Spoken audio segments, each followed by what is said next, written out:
Nima ayol kishini sindiradi bilasizmi? Yillar davomida erkagi u bilan gaplashmasligi. 100% sindiradi. Buni o'z hayotimda ham doim tekshirib ko'rganman va turmush o'rtog'im bilan shu borada doim gaplashaman.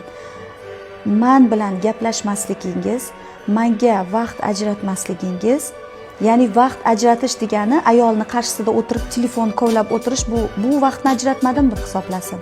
Bir erkak agar ayolini qarshisiga kelib so'qqayib o'tirib olib telefon kovlayotgan bo'lsa, u ayolga vaqt ajratmayapti. U telefoniga ajratyapti vaqtni. Telefonni ichida kim bo'lsa o'shanga ajratyapti.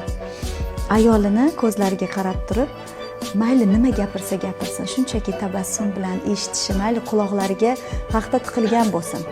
Shunchaki u bilan gaplashishning o'zi zavq. Ayol o'sha paytda bir pog'ona o'sadi, meni erim eshityapti. Ering suydi, eling suydi degan gap menimcha shundan kelib chiqqan. Siz turmush o'rtog'ingiz sizni suymayotganini bilgan saringiz o'zingizni juda ham katta aybdorlikka tiqasiz. Juda katta stress ayollarda paydo bo'ladi. Eriga nafratlangan ayol bu nafratni hammadan oladi. Birinchi bo'lib o'ljasi uni farzandlari bo'ladi. Erkakni ayolini eshitmasligi, gaplashmasligi sindiradi.